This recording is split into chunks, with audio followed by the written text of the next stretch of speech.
సింహం వారి గనక చూసుకున్నట్లయితే ఈ యొక్క పక్షంలో మీ యొక్క రాస్యాధిపతి అయినటువంటి రవి ఉచ్చ స్థానంలో ఉంటున్నాడు.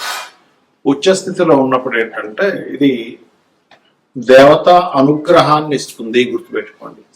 అదేవిధంగా లగ్నంలో ఉండేటువంటి కేతువు, దశమంలో ఉండేటువంటి శుక్రుడు, ఏకాదశంలో గురువు, అష్టమ స్థానంలో అష్టమ శని ఉంటూ ఒకవైపు మరలా కుజుడితో కలిసి ఉన్నాడు ఆ యొక్క శని, సప్తమంలో రాహు. ఈ యొక్క గ్రహస్థితి ఏదైతే ఉందో ఈ గ్రహస్థితి రీత్యా మీకు ఎలా ఉండబోతుంది ఏమిటి అనేటువంటి అంశాలు చెప్తుంది. నేను చెప్పిస్తుంది ఈ సాక్షాత్ లలితాంబవారిగా భావిస్తూ ఆ లలితాంబిక అమ్మవారి అనుగ్రహం మీకు పరిపూర్ణంగా కలగాలని మనస్ఫూర్తిగా కోరుకుంటూ, ఇక్కడ గమనించినట్లయితే ఈ లగ్నంలో కేతు ఉండడము, లగ్నాధిపతి అంటే రాస్యాధిపతి అయినటువంటి రవి భాగ్యస్థానంలో ఉండడం అనేటువంటిది గతంలో ఎప్పటి నుంచో మీరు చేస్తున్నటువంటి ఉపాసనలు అనుకోండి, సాధనా మార్గంలో ఉండేటువంటి వారు అనుకోండి, ఏదైనా కానీ ఇక్కడ నుంచి మీకు ఒక రూట్ అనేటువంటిది లభిస్తుంది. ఈ పక్షంలో దేవతా అనుగ్రహానికి లగ్నంలో ఉండే కేతువుకి భాగ్యస్థానానికి సంబంధాలు ఏర్పడ్డాయి కాబట్టి, అదేవిధంగా ధనపరమైనటువంటి విషయంలో ఖచ్చితంగా అభివృద్ధి ఉంటుంది. అందులో ముఖ్యంగా ఆరోగ్య శాఖలు అంటే మెడికల్ రంగాల్లో ఉండేటువంటి వారు, హాస్పిటల్స్ నడిపేటువంటి వారు, మెడికల్ ఏజెన్సీస్ వాళ్ళకి అనుకూలమైనటువంటి పరిస్థితులు ఉంటాయి. అందులో ఎటువంటి సందేహం లేదు. మీకు మాత్రమే కాకుండా మీ యొక్క జీవిత భాగస్వామికి కూడా ఎప్పటి నుంచో ఉద్యోగం కోసం చేసే ప్రయత్నం ఫలిస్తుందని ఎప్పటి చూపిస్తుంది. కాకపోతే ఈ శుక్రుడు దశమాధిపతి దశమంలో ఉన్నందుకు కళారంగాలలో ఉండేటువంటి వారికి, మరియు అదేవిధంగా ఫ్యాషన్ రంగాల్లో ఉండేటువంటి వారికి, కన్స్ట్రక్షన్ రంగాల్లో ఉండేటువంటి వారికి చాలా చక్కటి అనుకూలమైనటువంటి వాతావరణం ఉంది.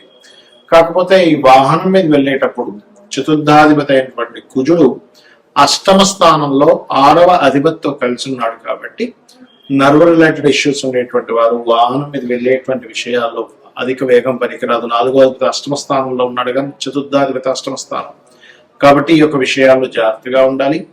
వివాహ సంబంధించినటువంటి విషయంలో గుర్తుపెట్టుకోండి, మీరు స్వదేశంలో కాకుండా విదేశీ సంబంధాలు వెతుక్కోవడం ఇప్పుడు ఉండేటువంటి గ్రహస్థితి అటువంటి విషయాలను సపోర్ట్ చేస్తుంది. అయితే ఇక్కడ ఏంటంటే కొన్నిసార్లు ఏమవుతుంటుందంటే మనం కేవలం వెతుక్కోవడం వరకు చూడడం వరకు చేస్తాం కానీ జరగదు.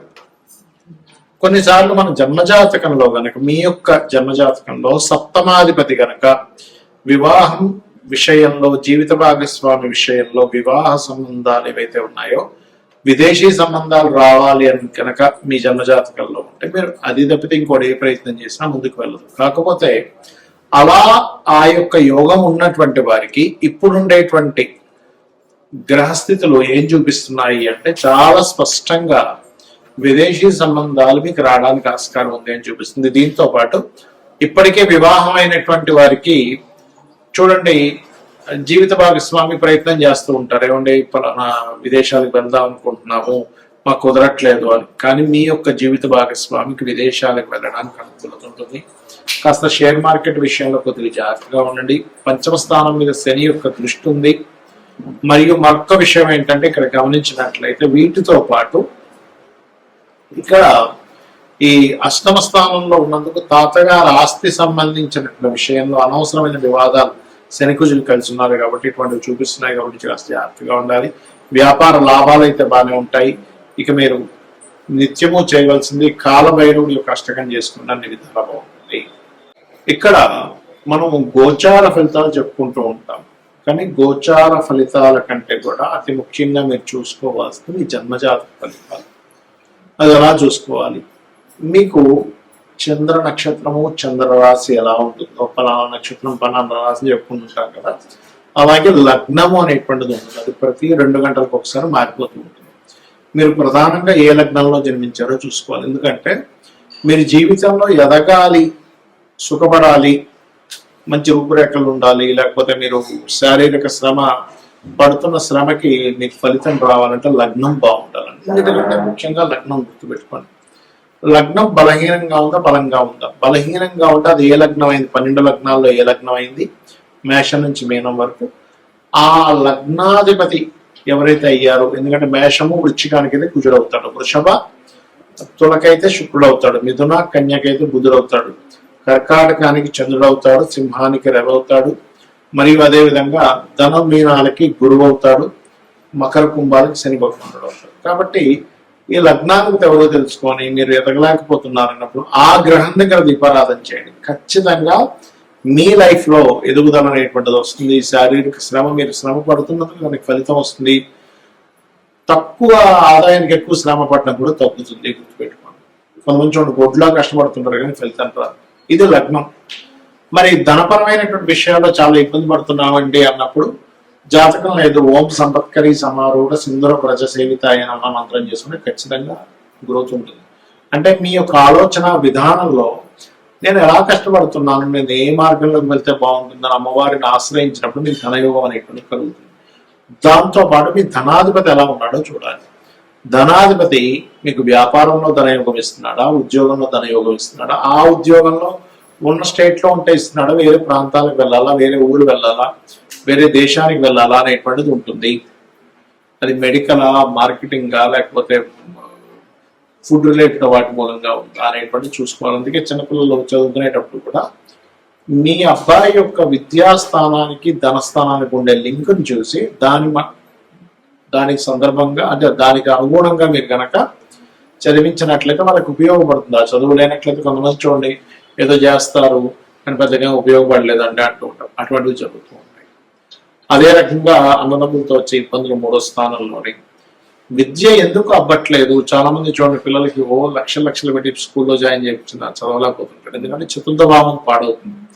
ఆ చతుర్థాధిపతి ఎవరు, చతుర్థ స్థానంలో ఉండే గ్రహం ఏమిటి, చతుర్థాధిపతి ఏ గ్రహాలతో సంబంధం కలిగి ఉన్నాడు, దానికి సంబంధించినటువంటి గ్రహారాధన చేయడము, పిల్లలకి హైగ్రీవ స్తోత్రం నేర్పించడము. లలితా సహస్రనామాల్లో అయితే మీరు శుద్ధ విద్యాంకురాకార ద్విజపంక్తి ద్వయోజ్వలాయ నమః అనే మంత్రం చేయించడం మంచిది.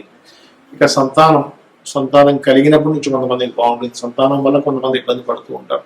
5వ స్థానం రుణ రోగ శత్రువుడు. ఇవాళ రేపు అందరూ ఇబ్బంది పడేది దేని గురించి అంటే రుణము, రోగము, శత్రువు.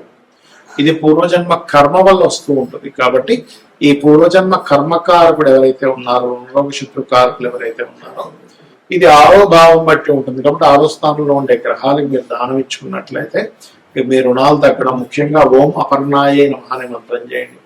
100% మీకు రుణం అనేటువంటి తగ్గి తీరుతుంది.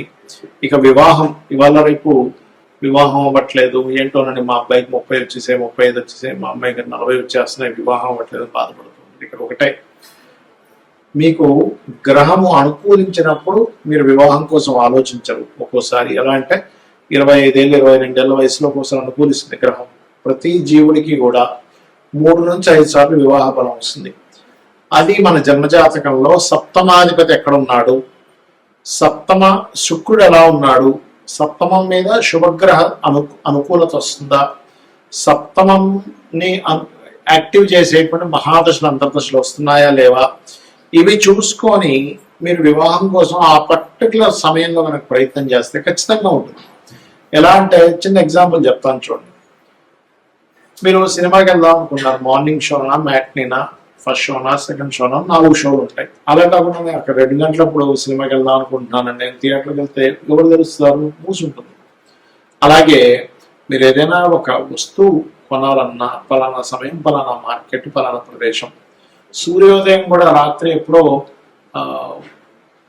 9 గంటల నుంచి మీరు తలుపులు తీస్తూ చూస్తే ఏంటి సూర్యోదయం అవ్వలేదని బాధపడడంలో ఎలా అర్థం లేదో, మీ యొక్క జన్మజాతకంలో మీకు ఒక ధనయోగం కానివ్వండి, ఒక విదేశీ యోగం కానివ్వండి, ముఖ్యంగా వివాహం గురించి మనం మాట్లాడుకుంటున్నాం కాబట్టి ఈ సమయంలో వివాహ యోగం ఉంది, ఇలాంటి పర్సన్తో ఉంది, ఇలాంటి లవ్ మ్యారేజ్ ఉందా, అరేంజ్డ్ మ్యారేజ్ ఉందా, లేకపోతే విదేశాలకు వెళ్ళి ఉద్యోగం అక్కడ ఉండేటువంటి అమ్మాయితో వివాహం అవుతుంది అనేటువంటిది మీ జాతకంలో ఉంటుంది. ఏ సమయంలో అవుతుంది అనేది ఆ 3 నుంచి 5 సార్లు సమయాల్లో మీరు సరైన సమయాన్ని ఎంచుకుని అక్కడ కొంచెం గట్టిగా ప్రయత్నం చేసినట్లయితే మీకు వివాహం ఖచ్చితంగా ఇది జరుగుతుంది.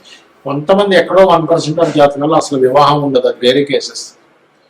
అయితే వివాహం అవ్వాలి అంటే ఓం కామేశబద్ధ మాంగళ్య సూత్ర శోభిత కందరాయ నమః అనే మంత్రం చేసుకుంటే ఖచ్చితంగా మీకు వివాహ యోగం అనేటువంటిది అమ్మవారు కలిగించి తీరుతుంది. మరి కొంతమంది వివాహం అయిన తర్వాత ఇబ్బందులు ఉంటాయి.